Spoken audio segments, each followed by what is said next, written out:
Me cura, Senhor, me cura, Senhor, manifesta em mim as tuas obras.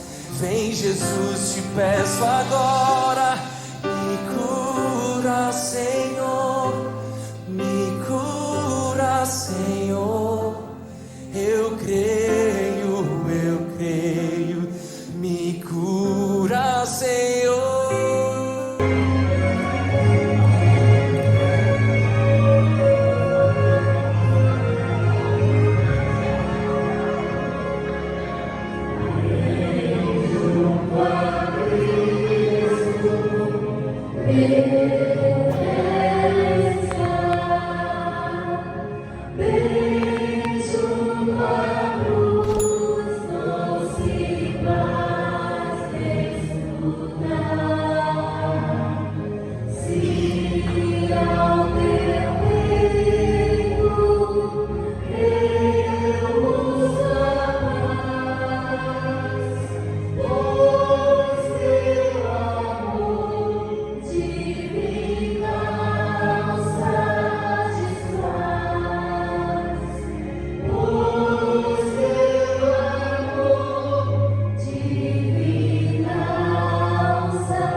Grande Deus, amado Pai, que esteja no céu, santificado seja o teu nome, toda a honra e toda a glória seja dada ao Senhor. Nós somos gratos, Senhor, pelo dia que Deus Senhor nos concedeu, pela vida, Senhor Deus, e pela saúde, e pelo perdão dos nossos pecados que o Senhor nos concede a cada dia. E pedimos que o Senhor venha nos abençoar, abençoar a cada um que está aqui, abençoa Deus, Senhor Deus, que convidera, e especialmente Deus abençoe o pregador desta noite, para que tudo que ele faz seja de acordo com a tua vontade. Dá-nos, Senhor, a tua paz, permanecendo no nosso Deus, em nome de Jesus. Amém.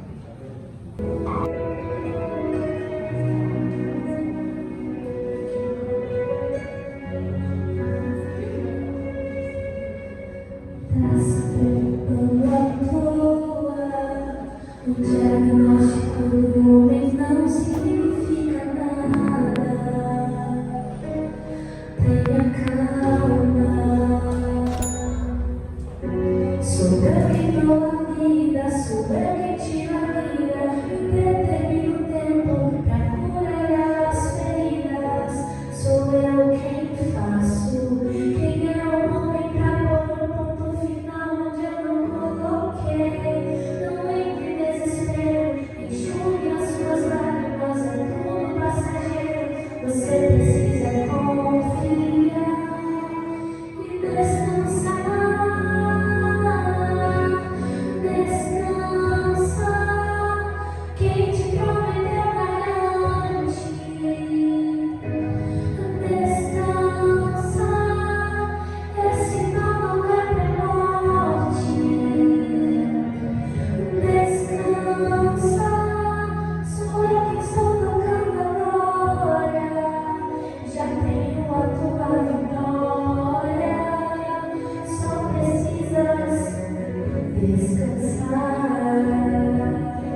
para cada um de nós, abençoando, fortalecendo sempre o caminho. Em nome de Jesus. Amém.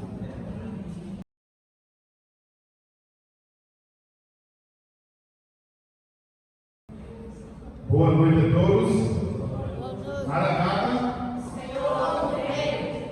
E nós veremos. Amém? Todas as pregações que eu fiz anteriormente, foram muito poucas, mas espero fazer centenas. Toda vez que eu vou fazer uma pregação, eu vou preparar uma pregação, eu choro. Né? E eu sempre falo com Deus e peço a Ele que me inspire para que eu possa passar, o Espírito Santo passe a palavra para vocês. E essa música, não é, já é bem para do CD Jovem de 93. Eu tinha apenas 8 anos de idade e modéstia à parte é o melhor CD Jovem que já fizeram. É o melhor, não existe melhor desse não. Mas é uma das músicas muito lindas que realmente dão nosso coração. Tá bom? O tema de hoje, né? Primeiramente, sejam todos muito bem-vindos à casa de Deus. O tema que vamos estudar hoje é a hora certa. Por que a hora certa? Porque nós temos que entender que estamos vivendo os finais dos tempos. Nós estamos passando por um momento muito delicado na história do planeta, onde guerras, rumores de guerras e represálias contra os próprios cristãos estão sendo muito difundidos durante todo o mundo. Em sua região mais apertadinha, que é a janela das 40, que nós conhecemos, né? Bem, quem é que sabe quem é o Doomsday Clock? Quem é que sabe isso? O que significa isso? Doomsday Clock quer dizer o relógio do fim dos tempos, ou o relógio do juízo final. Esse relógio está lá na cidade de Chicago, nos Estados Unidos, e desde a Segunda Grande Guerra Mundial, esse relógio, um grupo de cientistas que fizeram esse relógio para mostrar o quão brevidade no final dos tempos ele está. Nós achamos o planeta, né? Eles fizeram por quê? Por causa das duas grandes guerras, e também por causa de aplicações que acontecem na Terra, tipo doenças, fomes, terremotos e guerras. Então eles faziam isso, e com certeza são cientistas, eles estudaram isso lá no Mateus 25:6, que diz que quando der a meia-noite, o noivo vem. Não é? Então a meia-noite todo mundo sabe que no momento mais escuro da história do planeta, Jesus vai voltar para nos buscar. Então, esse relógio está marcando a meia-noite. Sendo que, em janeiro deste ano, o relógio ele saiu de 5 minutos, ele foi para 90 segundos. Por causa de 4 coisas que aconteceram: guerra na Ucrânia, guerra em Israel, mudanças climáticas e também pelo o grande aumento de inteligência artificial. A IA está tomando quase conta de tudo, inclusive de cirurgias em humanos. Então, a partir dessas 4 vertentes, nós temos o quê? 90 segundos apenas. Se nós temos, se eles falam 90 segundos apenas, 1 minuto e meio, o que dirá nós que somos cristãos? Estamos vendo tudo isso acontecendo na nossa vida, não é? Os filhos de Deus nos é dado saber o tempo que vivemos. Vocês concordam com essa afirmação? Os cristãos, eles devem saber o tempo que nós estamos vivendo. A igreja tem uma linha muito tênue, não é? Entre falar o que é bíblico e o segurar. A gente sabe que é muito difícil a gente segurar, às vezes, até falar com o irmão e não é da nossa denominação, mas a gente tem que respeitar todos. Mas a gente sabe que Jesus está voltando. E que a nossa principal mensagem é falar sempre que Ele está voltando. Quando? Breve. Quando? Sempre. Então a gente tem que pregar isso sempre. Em qualquer momento da nossa vida. Seja no nosso trabalho, seja no nosso lazer, seja com a nossa família, seja com os amigos, não importa. A gente tem que fazer isso, não é? Então não importa o dia, a hora, o mês, o ano. Não importa. O que importa é que eu e você, nós devemos estar preparados. É o que a Bíblia nos diz, né? Passa aí, por favor. Vamos abrir as nossas Bíblias, lá em Apocalipse, o último capítulo e os últimos versos, para a gente poder entender um pouquinho melhor e vamos passar hoje, falando sobre a hora certa. Apocalipse 22, vamos ler 2 versos, 7 e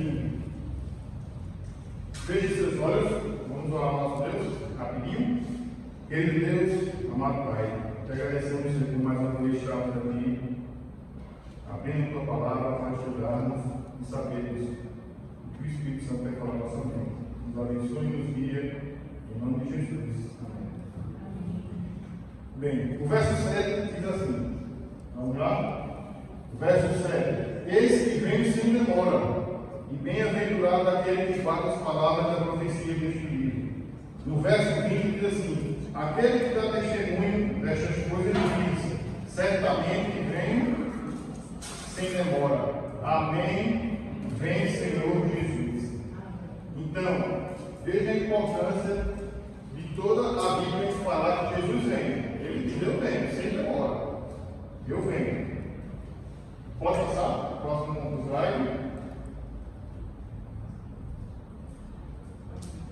A irmã White, em seu livro dos testemunhos, ela diz o seguinte: qualquer que se lance a proclamar uma mensagem que anuncie a hora, o dia e o ano do aparecimento de Cristo, tomou um jugo e está proclamando uma mensagem que o Senhor nunca lhe deu.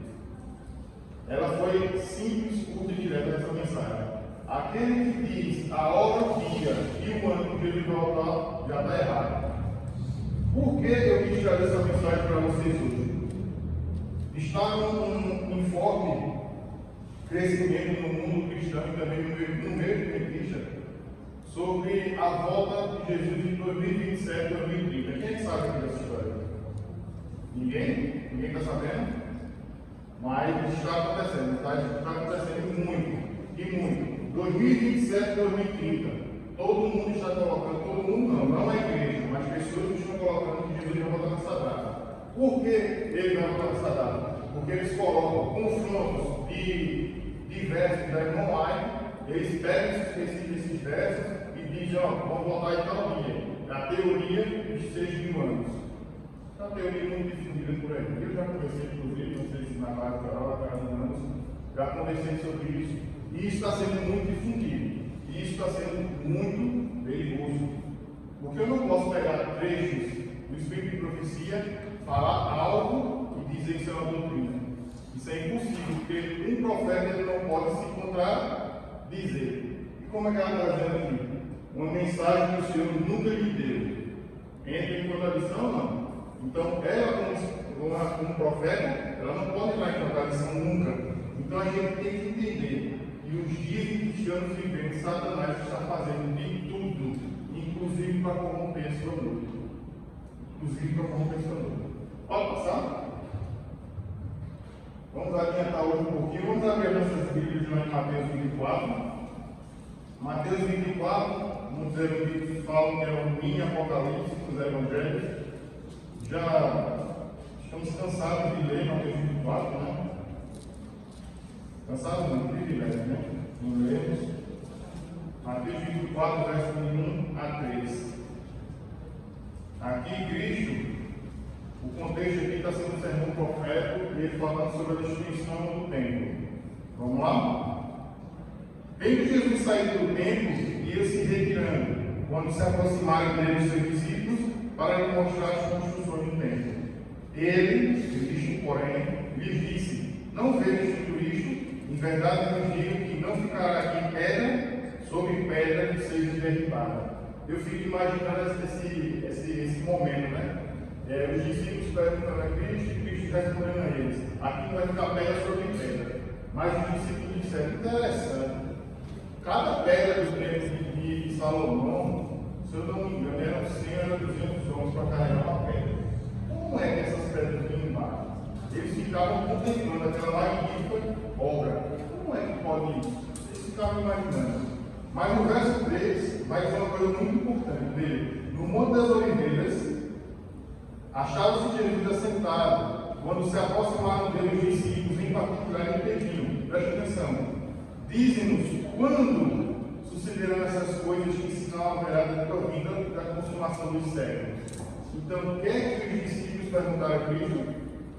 Quando que isso ia acontecer? Mas será que Cristo estava preocupado em responder a eles quando isso ia acontecer? A destruição das coisas? Logicamente que também aqui tem um fator profético. Mas aqui falando aqui, na leitura em si, ele está perguntando: quando Cristo? Quando Jesus vai acontecer essas coisas? Nós temos também que entender que Cristo, em nenhum momento, ele quer. Pode passar aí? Passa dois cliques. Pronto. Quando Cristo fala, quando eles perguntam quando, eles estão falando em tempo, não é? Quando é que essas coisas vão acontecer? Mas para Cristo ele não quer saber de tempo, porque Cristo é atemporal. Ele não quer saber. Vamos ler o verso 13, do mesmo capítulo. Verso 13 do capítulo 24. Aquele, porém, que perseverar até o fim, esse será salvo. Cristo ele não quer saber quando as pessoas vão saber dados ou não. Ele quer saber como você vai estar perante Deus. Não importa. Cristo não importa. Aquele que perseverar até o fim, esse será salvo. Pode passar. Não, passa não. Calma. Aqui na Bíblia existe mais de 2.000 mensagens que falam da brevidade da volta de Jesus. Eu quero passar para vocês aqui apenas 7, bem rápido, não precisa abrir a Bíblia não. Em Hebreus 10, 37 diz assim: porque ainda dentro de pouco tempo aquele que vem virá e não tardará. Lucas 21, 36 diz: vigiai, pois a todo tempo orando, para que possais escapar de todas essas coisas que têm de suceder e estar em pé na presença do Filho de Deus. Marcos 13, 26 diz: então verão o Filho do Homem nas nuvens com grande poder e glória. 1 Tessalonicenses 5, 23 diz: que todo espírito, alma e corpo que vocês sejam preservados irrepreensíveis na vinda do Senhor Jesus.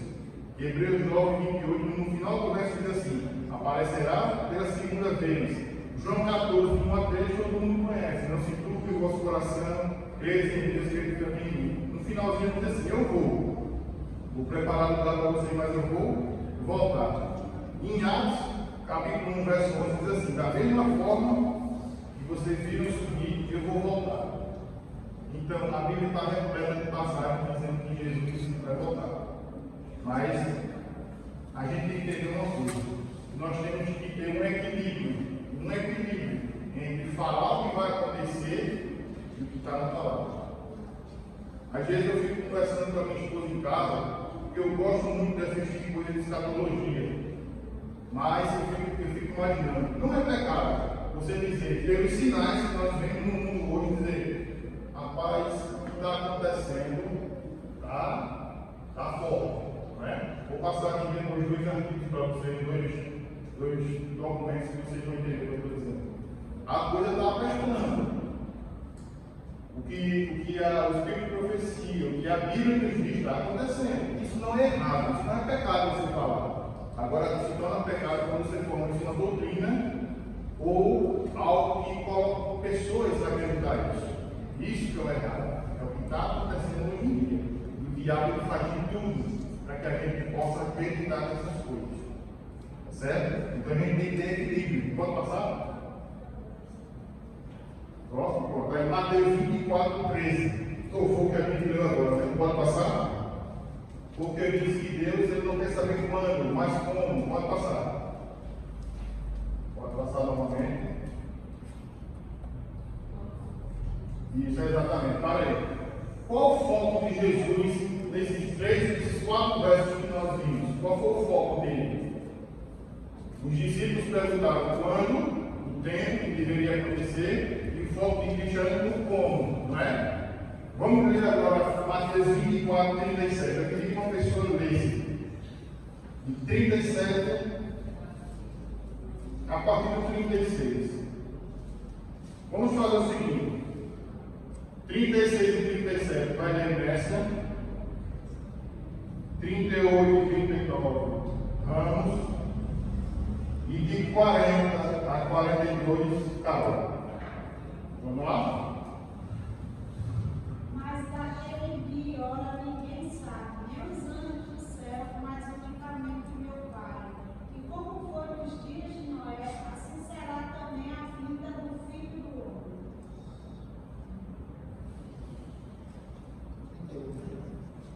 38 e 39. Assim como foi no dia anterior do mundo, comia, bebia, casava, aceitava seu casamento,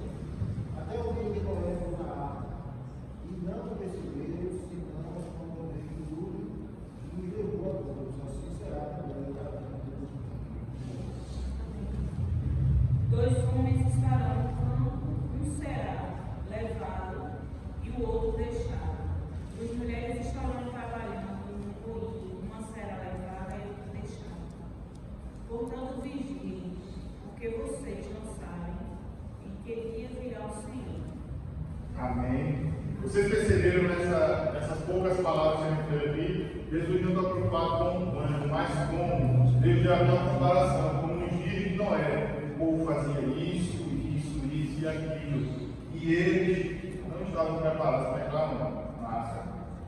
Eles não estavam preparados, eles não fizeram. Aqui mais embaixo do carro diz: uma será tomada, outra será deixada. Eu deixo dizendo, vai ficar. Alguém vai ficar, você tem que estar preparado.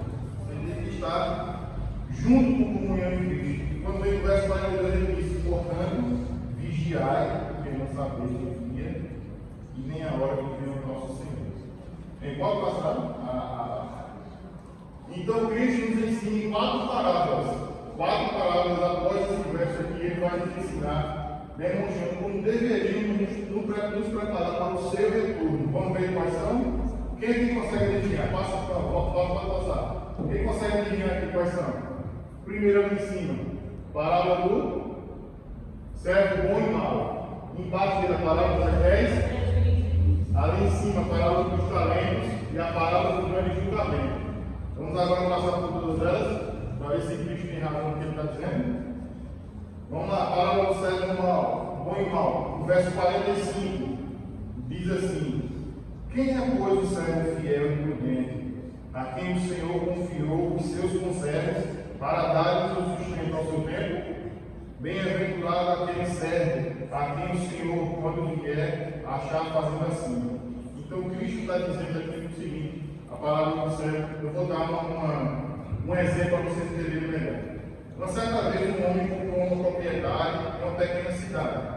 E ele comprou essa propriedade num monte, em cima do morro. E ele foi construir uma mansão.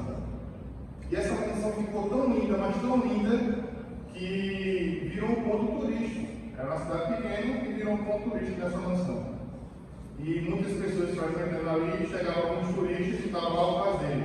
O caseiro lá trabalhando, ele chegou e perguntou ao Senhor: por que o senhor está cuidando da casa? O seu patrão está aí? Ele disse: não, ele não está. Ele foi viajar. Ele disse: por que você está cuidando das coisas dele aqui? Porque foi uma ordem do meu patrão. No dia que eu voltar, eu quero que minha casa esteja preparada, que esteja arrumada, para quando eu chegar, eu poder entrar na casa, né? E usufruir da casa. Então, por isso que eu deixo ela preparada direto. Isso é um resumo da palavra do servo bom e mau.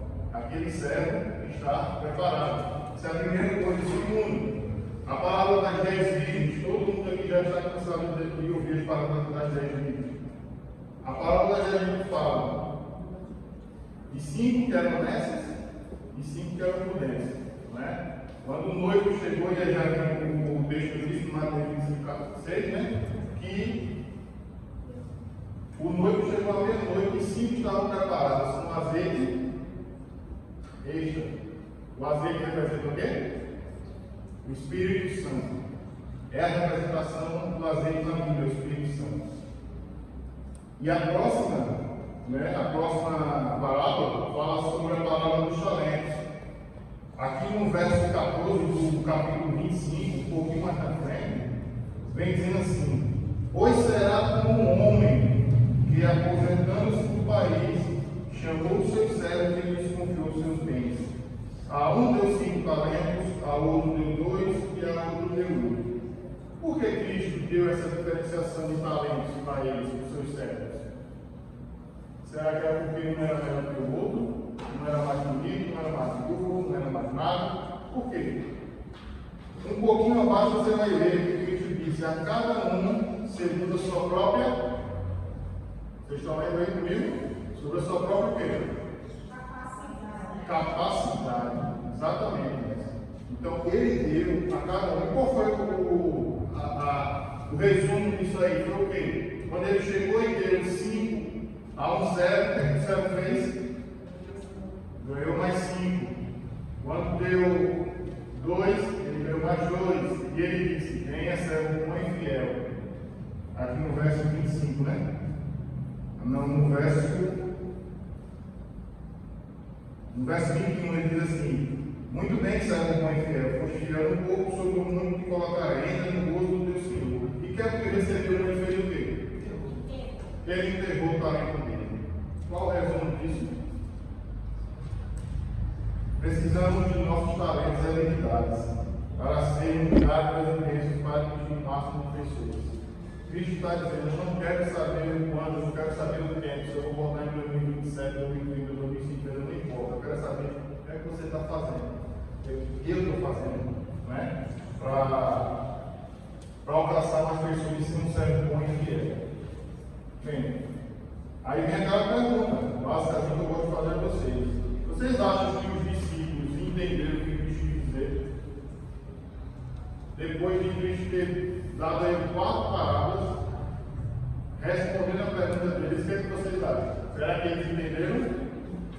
Carla está dizendo que não. Não. Por que, Carla? Por que eles não entenderam? Porque ficaram surpresos com tudo que aconteceu. E tudo que aconteceu, né? Vamos ver se a Bíblia responde? Vamos abrir lá em Atos. Um pouquinho mais na frente, vamos abrir a nossa Bíblia lá em Atos, capítulo 1.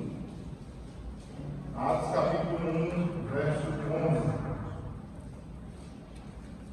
Vamos ver se o Carol respondeu corretamente e tirou um 10. Atos, capítulo 1, verso 11 diz assim: e lhes disseram: varões galileus, por que estáis olhando para as alturas? Este mesmo Jesus que dentro de vós passou ao céu virá como bicho subir. Perdão, eu errei. Verso 6. Por isso que eu estava. Não, verso 6, perdão. O verso 6 diz assim: então os que estavam reunidos lhe perguntaram: Senhor, será este o quê? Será este o tempo em que restaurará o reino de Israel? Veja, Cristo viveu com os discípulos quantos anos? 3 anos e meio. Vivendo todo dia após dia com ele. Será que eles entendiam um pouco dele? Como ele vivia, como ele andava, como ele gostava da comida? Lógico que eles viviam. Mas eu lhe pergunto, Cristo está respondendo sobre as parábolas. Cristo ensinou a eles tudo direito, mas eu não faço outra pergunta a vocês. Porque, mesmo na morte de Cristo, ele é o contexto da ascensão de Cristo ao céu. Por que eles ainda perguntaram: Cristo, será esse tempo? Por quê? No verso 6, eles perguntam, mas no verso 7 e 8 de Atos, Cristo vai responder agora mais curto e grosso. No versículo 7 ele diz o seguinte: respondeu-lhes: não vos compete conhecer tempos ou épocas. Já está com a palavra do quê? Do servo do bom e mau. Ele não quer saber o tempo, ele quer saber como. E reservou para exclusiva autoridade. O verso 8 diz: mas receberei poder ao descer sobre vós a palavra de Deus. As 10 virgens, vai descer sobre vós o Espírito Santo, e serei minhas testemunhas da palavra do quê? Dos talentos. Veja que em 2 versos Cristo respondeu a eles. Ele dizendo: minha gente, eu quero saber como é que vocês vão entender isso quando. Né? A Bíblia diz que eles só entenderam realmente quando o Espírito Santo desceu. Então, enquanto eles não estavam com o Espírito Santo, eles não conseguiam entender completamente nada. Como? Né? Como? Pode passar o slide? Bom, quem tem mais de 30 anos aí, eu acho que deve conhecer esse cidadão de chapéu fino. Vocês conhecem? Quem tem mais de 30 aí? Conhece não? Bem, vou falar agora os aqui bem rápido para vocês conhecerem um pouco dele. Não é esses dois não, mas o de chapéuzinho é mais conhecido como Al Capone. Eu acho que você já deve em filme, já deve ter assistido Al Capone. Pode passar o próximo? E esse ao lado aqui dele é Lisiele. Vou contar a história de Lisiele e outra pessoa. Lisiele era um advogado no Chicago e ele começou a andar com esse Al Capone. Al Capone era o maior gangster, né? Ele era o dono da máfia, da máfia italiana. Não tem, cara, ela está sabendo disso. É a máfia italiana. Então esse Lisiele, ele começou a andar com ele e começou a perceber coisas erradas. Ele matava pessoas, ele matava as mulheres, crianças. Então ele, como advogado, ele disse: não, isso está errado. Eu sou uma pessoa da lei, conheço as leis, mas isso aqui está errado. O que foi que Lisiele fez? Lisiele entregou tudo que o Al Capone e o seu bando fez. E ele foi preso. pelas autoridades policiais americanas. Ele foi preso. Quando ele foi preso, ele disse: eu não quero mais saber disso. Por quê? Porque ele tinha filhos, ele tinha esposa, ele disse: eu quero viver uma vida sossegada e quero ter paz no coração. E quero ensinar meus filhos o quê? Bom caráter. Era o que ele vivia. Então ele estava seguindo o rumo certo. Pode passar? Esse daqui é Eduardo Henry, mais conhecido como Butch Roberts. Quem é Butch Roberts? Esse cara, ele é um cara talentosíssimo. Talentoso ao extremo. Ele foi para a Marinha Americana, começou a servir nos Estados Unidos e na Segunda Grande Guerra Mundial, esse homem, aconteceu um fato inédito que ninguém nunca antes tinha feito e depois também não conseguiu fazer. O que é que Borré fez? Ele estava lá no porta-aviões e mandaram ele ir para uma missão na Segunda Guerra Mundial. E ele chegou, entrou no avião e começou a voar rumo a essa missão deles. Quando foi determinado tempo depois, ele falou com o radar, com a base e disse: pessoal, eu estou com o meu combustível aqui quase zero, porque a pessoa que estava responsável de colocar o combustível não colocou. Então, o que é que a base disse? Então, retorna a base, que você está fora da missão de hoje. Ok, ele pegou, deu a volta e disse. Quando ele estava vindo, ele deu de cara com espada japonesa. Tinham para mais de 15 aviões. Né? Como na época os aviões norte-americanos eram mais tecnológicos, né? Mais resistentes, e a esquadra japonesa tinha praticamente os técnicos, né? Ele abriu fogo, começou a atirar, a torre direita, derrubou lá a metade da esquadra e eles viram que esse rapaz só pode ser um louco. Uma pessoa só, um avião só, contra a gente tudo. Eles voltaram, eles deram ré, como se diz a história, e eles foram embora. E nesse avião que estava ré, ele tinha aquelas máquinas de filmagem, né, antigamente. Eu não vou saber explicar, porque não era da minha época, mas quando ele chegou, quando ele pousou no porta-aviões, ele mostrou às autoridades, aos chefes dele lá, né? E eles não estavam acreditando. Como é que apenas um soldado, um avião, com pouco combustível, fosse conseguir fazer tudo isso? Né? Então, pode passar? Aqui está uma foto dele na Segunda Grande Guerra. Pode passar a próxima. Aqui está o presidente dos Estados Unidos. Ele foi o primeiro área da Marinha Americana a receber a maior honra ao mérito, medalha de honra ao mérito, por esse feito, né, na Segunda Grande Guerra. Pode passar. Aqui está, hoje, o aeroporto de Chicago, tem o nome dele, de Butch Roberts, em homenagem. Ali tem um caça, né, o F-15 da época, e ele ficou muito conhecido como um herói nacional. Mas o que eu quero dizer a vocês hoje é o seguinte: pode passar a próxima. Uma foto interessante que ajuda a reconciliar. Quem é esse homem aí? Esse homem aí que está com o filho no colo é o Isiel. Era justamente o braço direito de Al Capone.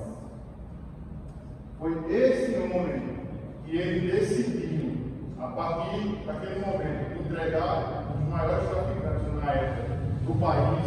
Ele decidiu mostrar aos seus filhos o que é um caráter, uma família de caráter. E esse menino aí justamente é o herói americano. Butch Roberts, ele aprendeu do seu pai tudo o que um filho deve aprender. Pode passar?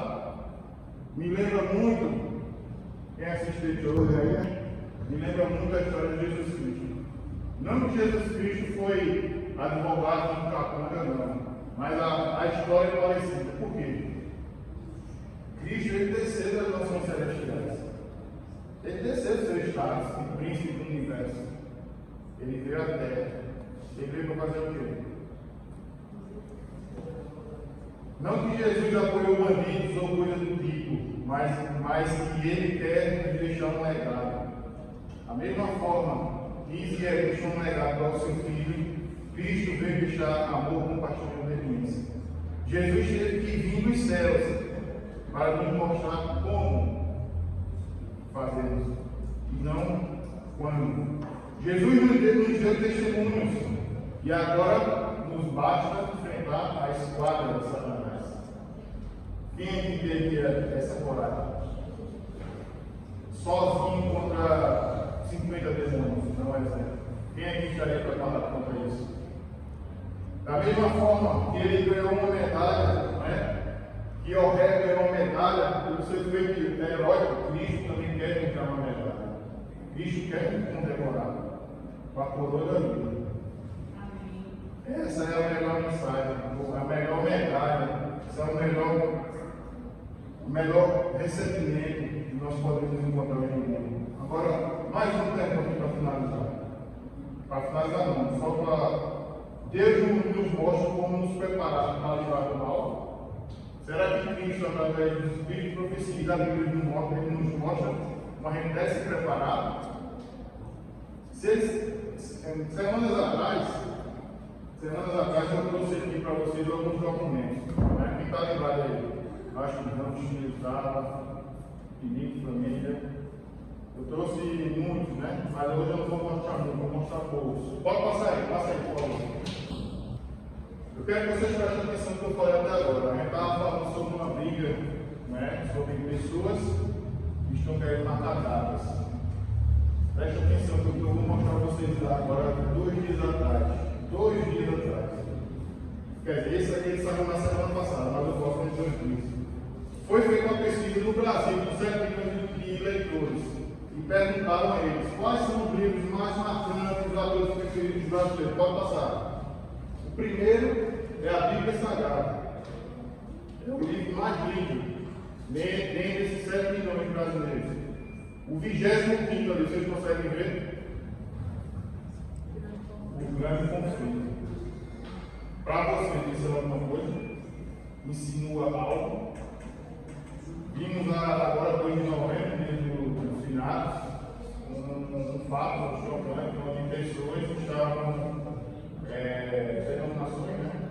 Não católico, falando de nós, mas o Espírito estava no livro de finados, entregando um livro do Grande Conflito, chamando um livro satânico, um livro herético, mas perceba que aos poucos, o livro, que é a Bíblia, que é o livro mais visto do mundo, mais vendido e mais estudado, só não é o mais que as pessoas fazem, né? É estudado, mas não fazem. E o 25º é o Grande Conflito. Pode passar. Agora você teve 2 dias atrás, 3 dias atrás. Pacheco pede sessão do Senado para debater textos do Papa Francisco. Rodrigo Pacheco, que é o presidente do Senado do Brasil, vai discutir 3 documentos do Papa Francisco sobre meio ambiente e fraternidade. Pode passar. O presidente do Senado quer realizar uma sessão de debates temáticos na casa sobre 3 documentos escritos pelo Papa. Quais são eles? Laudato Si, Fratelli Tutti e Laudato Deum. Por que o interesse do Brasil, do presidente do Senado, em ter em pauta essas coisas? Encíclicas papais. O Brasil não é um país lá. Por que acontece isso? Sabe por que acontece isso? Eles estão mostrando como a gente tem que aprender como lidar com os finais dos tempos. Na outra palestra que eu fiz no Fernando, mostrei a vocês, mostrei também a questão do Papa no mundo inteiro. O mapa já do Papa apelando pelo guia climático. O guia climático será o domingo. Para vocês, isso remete o quê? O que é que nós estamos falando na nossa vida? Como a revista do 7º dia, cristãos, conseguimos ver tudo isso e ficar isentos de parados, sem fazer nada. Se nós estamos pensando quando o Senhor vai voltar, debates e mais debates, se Jesus vai voltar em 2027, 2030, não importa, estou nem aí para isso. Cristo diz: como é que você está comigo? Como é que está a sua vida? E para finalizar, pode passar? No dia que Al Capone saiu da cadeia, ele mandou 20 capangas, não precisava disso, não era para que para matar uma pessoa. Mandou 20 capangas para matar Luiz e Érico. E E no bolso dele, ele estava dentro do carro dele, foi alvejado por vários dias. No bolso dele já era uma coisa fenomenal. Ele andava com esse papel todo dia, todo dia.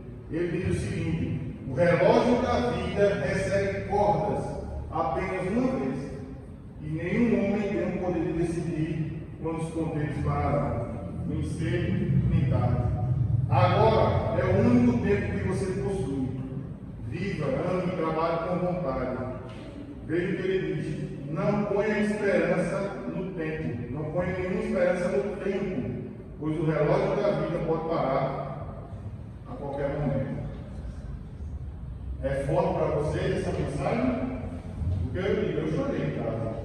Ontem, hoje eu chorei. Um homem que praticamente não tem indícios que ele era cristão, não tem indícios. Mas veja o poder, a capacidade que ele tinha de entender o tempo que ele estava vivendo. Ele diz: não vamos colocar esperança no tempo. Não vamos. Mas o que é que ele diz? O agora. É o que Cristo está dizendo. Como? Não vamos colocar esperança no quando. Quando é que eu vou voltar? Me desculpe a expressão. Quando é, homem, você vai voltar para ele? Me desculpe a expressão. Quando é que você, meu irmão, do outro lado da telinha, vai voltar para a igreja? Vai voltar para os braços de Deus? Quando? No dia que você decidir quando você vai voltar, Cristo está por fazer. Como eu vou fazer? Ele move mundos e fundos. Ele move planetas se for necessário. Ele move. Mas ele vai trazer para você a vida eterna. Esse homem, e ele tem tudo para ser um bandido, um vilão, não é? Um gangster. Ele disse: não põe esperança no tempo. Não coloca. Não coloca. Então a mensagem de hoje que Deus quer passar para vocês: meu filho, eu quero você aqui no céu. Eu quero. Independente do que você tenha feito, independente de tempo que você mata, independente de família, de primo, de trabalho, independente de tudo isso, eu quero mostrar o seu como. E o como, como diz nas palavras, vigiar, vigiar. Já tem uma musiquinha da igreja de vigiar e orar. Então eu agradeço a Deus por isso, por ele ter me mostrado mais uma vez. E o pensamento de Israel, a gente tem que entender que ele é um pensamento totalmente fora da curva. E que o Senhor nos abençoe. O Senhor nos dê maturidade espiritual para que a gente possa cada vez mais estar lá dentro. Tá bom? Convido aqui na frente da regência. Vamos cantar o número 458. Coloca aí, com certeza. 458 primário. E vamos lá ao Senhor.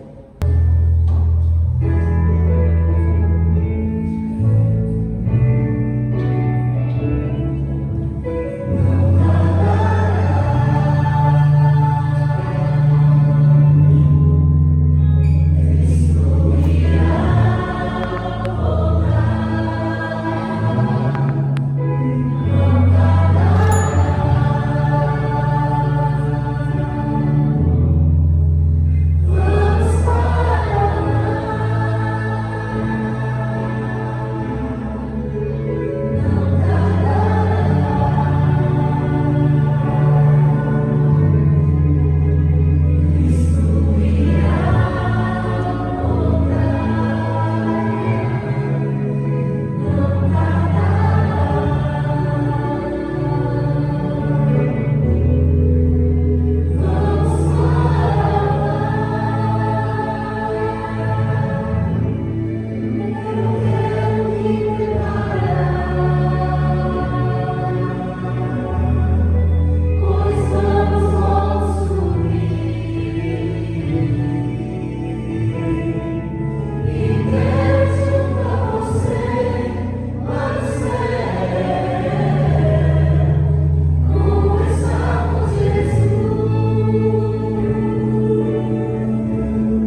ideal da nossa fé.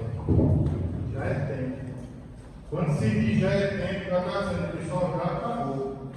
Já deu. O que eu tinha que fazer no mundo já deu. Eu agora tenho que mostrar o ideal da nossa fé. A música diz, não tardará. É muito importante quando ouvimos e cantamos esses hinos, porque Cristo está voltando. Somos pecadores, somos miseráveis. Mas vai chegar o momento que o mundo vai conhecer o maior louvor. Vai ser quando a chuva ser derramada sobre os filhos de Deus. Vamos orar nesse momento, com os seus dons. Pai amado, sabemos, Senhor, que a hora está chegando. Todos os acontecimentos na terra, todos os acontecimentos na questão religiosa, financeira, está acontecendo de acordo com o Senhor disse. Está chegando a época, Senhor. Já é tempo da gente parar de muitas coisas. A gente poder, Senhor, realmente focar como o teu filho fez. Ele focou no discípulo dizendo não pão.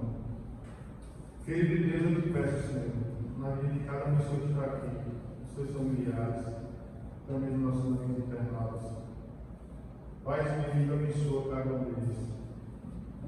Mostra, Senhor, que o Santo Espírito possa tocar em seus corações. Para que, da mesma forma que o pastor Gonçalo disse uma vez, que os cristãos não esperam que Cristo há 12.000 anos, eles esperam apenas uma vez.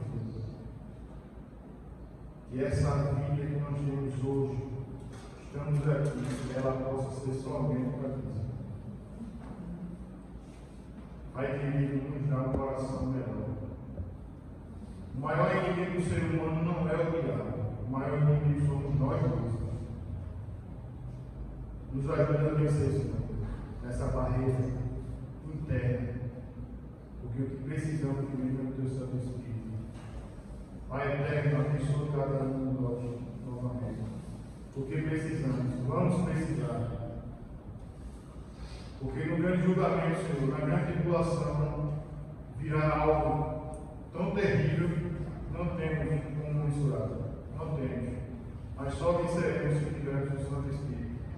A chuva serena, Senhor, eu peço que caia sobre cada um de nós. É isso que eu te peço, Senhor. Em nome do Filho amado de Deus. Me cura, Senhor, me cura, Senhor, manifesta em mim as tuas obras. Vem, Jesus, te peço agora.